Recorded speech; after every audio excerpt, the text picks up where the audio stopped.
A haunting coming-of-age tale that takes a dark, dark, dark turn.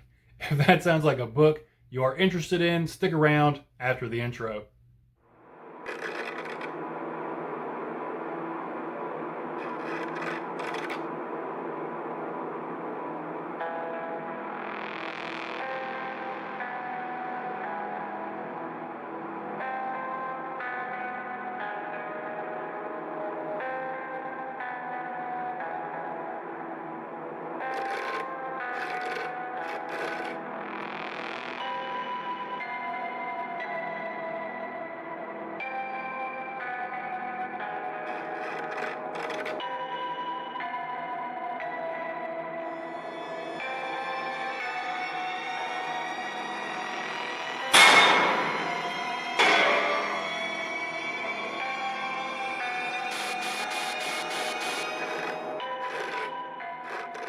What's up, everybody? My name is Brad, and today I'm back with another book review for you guys. If you happen to be new to the channel, I read a lot of Indian small press horror, a little bit of fantasy, and a little bit of sci-fi.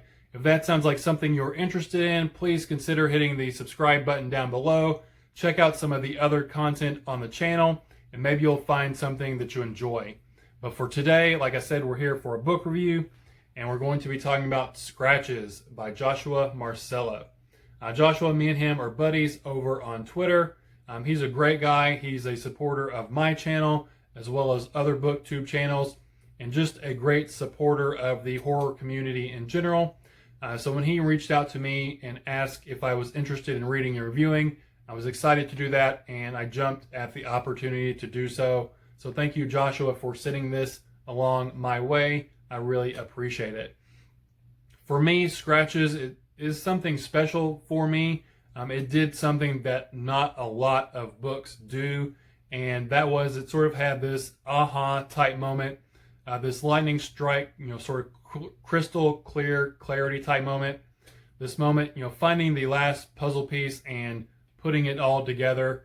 I'll stop with the analogies, but it had that type of moment for me. I remember the page number, the line where it started to happen, and just everything before that point where I'd read up to was put into perspective. All those pieces made sense. I knew where they all fit in. The puzzle was complete. I could see the whole picture. And I'm pretty sure, honestly, my jaw literally dropped when I was reading.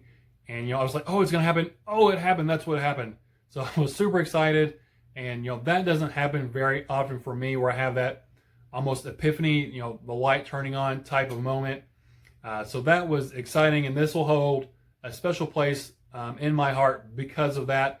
It was so well done. It was so well executed, but it was super, super dark. And hats off to Joshua. Bravo to him for being able to pull that off. Like I said, it was well done and very well executed. So when I first started reading Scratches and got a chapter or so into it, I sort of thought I knew the type of story I was going to be in for here. A coming-of-age tale, sort of a haunted house story, a darker edged Goosebumps, or Are You Afraid of the Dark, if you remember that old TV show. Something sort of in that same vein. That's not to say that this is kiddie at all. It's not dumbed down. It's not written for children. It's definitely, content-wise, not for kids.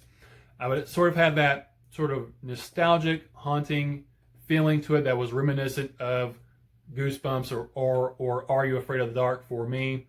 It sort of centers on a 12-year-old boy, and I was 12 years old at one point in time, and I sort of liked all the same things that our main character here likes. And there's also all those sort of pop culture references that brings that nostalgic factor back that I think had me leaning towards it feeling like a Goosebumps or an episode of Are You Afraid of the Dark.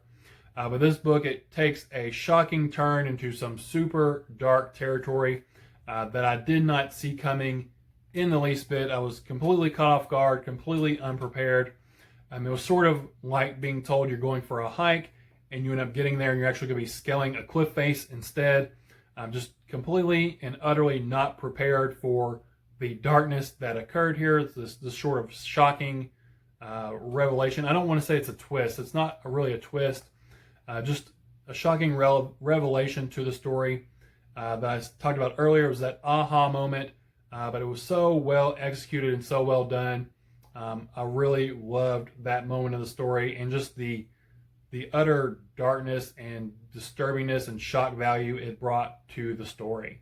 So as I said, we're following a 12-year-old boy. His name is Connor, and it's him and his mother Janet, and they have recently moved into her father's house. Her father recently passed away, sort of suddenly, and we get tidbits here and there throughout the story that Janet did not like her father at all, basically hated him, and tried whatever she could to get as far away from him as possible. But she sort of reeled back in with his untimely death, having to deal with the funeral. Really, there's not much of a funeral at all. They basically put him in the ground. No one's there to attend. They cover him with dirt, and he's left as just an afterthought. And then they move into her childhood home where her father had recently passed away. Like I said, it did not seem like he was the greatest father to Janet, but it's sort of ironic that Janet seems to be following in the same footsteps as her father, at least in the parenting department where that's concerned. But we'll come back to that later. Sort of the storyline here is that Connor, he's wanting to move his bedroom from the upstairs down into the basement. His upstairs room is just hot and sweltering, and he wants to move down into the basement where it's cooler and maybe has a bit more privacy. And once he gets moved in and settled in, that's when all the creepiness starts to occur, all the bumps in the night. I do want to mention really quick, because it's sort of a setup. Connor, he seems to be a bit of a loner. He doesn't seem to have many friends. If I remember correctly, this book took place in the summertime when school is out. He doesn't go outside and play very much. He doesn't play with any other kids his age. He's sort of a loner. He reads scary comic books. He likes to watch horror movies. And that sort of setup, Marsella does a great job of having the reader walk that fine line between if all these noises and lurking shadows that Connor is experiencing, wondering if they are in fact reality, or if they're all maybe figments of his overactive imagination just sort of running amok.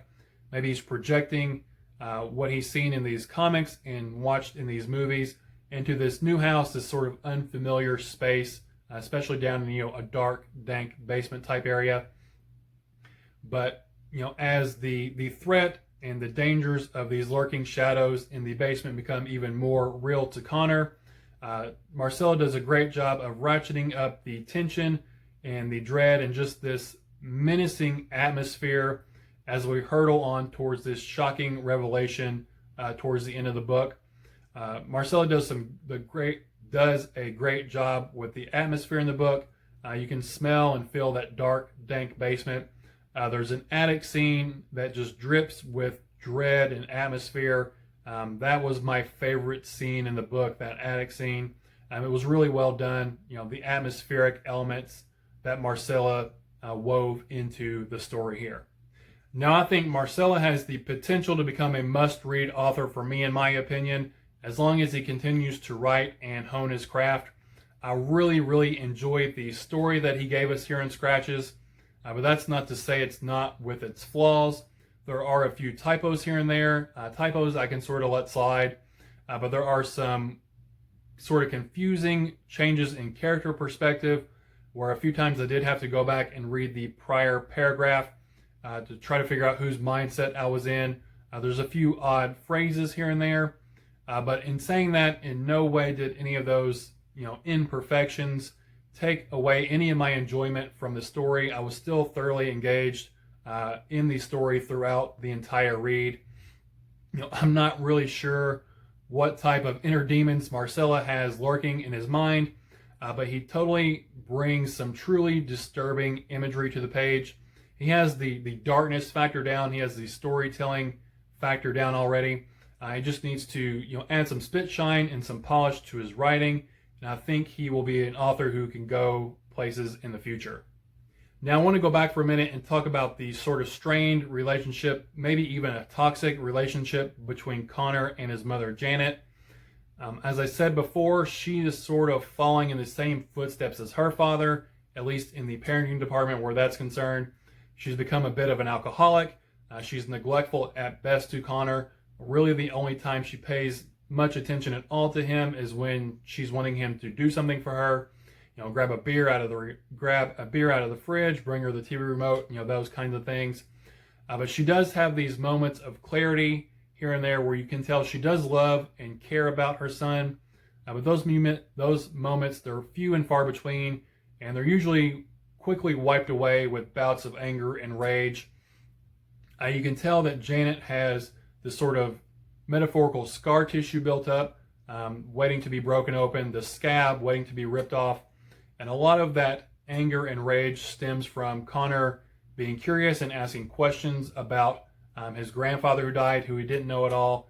He's curious about him, what happened to him, what was he like, and all that sort of brings up painful memories for Janet, busting open that scar tissue, ripping off that scab. You can tell she doesn't want to talk about it. She doesn't want to relive those memories from her childhood. And she sort of is taking all that anger and aggression and pain out on Connor. As he's sort of the focal point. He's the only other one around. So he's the one who ends up taking the blunt of that aggression and pain in their relationship. But there's more here than what you see at face value. But this mother-son relationship, that is sort of the crux of the story here. And I don't really want to say any more about it than that. You'll have to read this story and find out what's going on for yourself. But I will say that by the time we got to the end, I did have a better understanding of Janet and where she's coming from and some sympathy towards her. And that's sort of saying a lot. It's a short book. It's only 127 pages. It's a novella. And that is sort of a testament to Marcella's writing, to have that type of a character arc where at the beginning, she is sort of despicable as a mom. And by the end of this short novella, you can almost have a complete 180, complete 360, whatever you want to call it, complete flip, where you're seeing her in a completely different light and do have different feelings, some sympathy and maybe some sadness towards her as to what she has gone through. And that was a great character arc for Janet here in the book. Disturbing, grotesque, and shocking. Scratches by Joshua Marsella is a solid, dread-inducing debut, focusing on familial bonds, and no matter how hard you might try to break away, those roots are buried deep and are hard to rend free. Startlingly vile, but filled with glimpses of innocence and nuggets of nostalgia. I thoroughly enjoyed the story here despite its few imperfections, and I cannot wait to read Joshua Marcella's prequel to this that's coming sometime soon. For me, I ended up giving Scratches 3 stars. It was a good, solid read. The storyline was solid, just needed that little bit of polish to it that would have taken it, a step above just being a solid, good story. I do want to mention, though, real quick, that I saw on Joshua's Twitter the other day that he is actually sending this out to an editor to, I guess, sort of get revised and get those typos and sort of imperfections taken care of. This was self-published. It's indie published. There was no editor before, other than, I'm assuming, Josh edited it himself. But I really think that's admirable quality in an author. He's taken this constructive criticism that he has received from the book, and he's taken it upon himself to get that, I don't want to say fixed, because it's not that it's broken, but to take it to the next level, sending it off to an editor. And there is going to be, I guess, a second edition of this coming soon, a more polished version of this. He said he's not actually changing the story elements at all, just fixing those typos and those awkward phrases and whatnot. I'll link to his Twitter down in the description, because he said that the second edition of Scratches will be coming out sometime right around before the prequel is due to come out. So I think that's really a great sign in an author, that he cares about his work, he cares about his readers, and wants to put out the best product that he is actually able to put out for us readers to consume. So I really like that he is going back and revising this upon receiving that feedback and criticism from reviews of people who read it. But anyway, this has been my 3-star review for Scratches by Joshua Marsella. That's all I have for you guys today, so thank you for spending your time with me. Again, my name is Brad, and I'll talk to y'all later. Bye.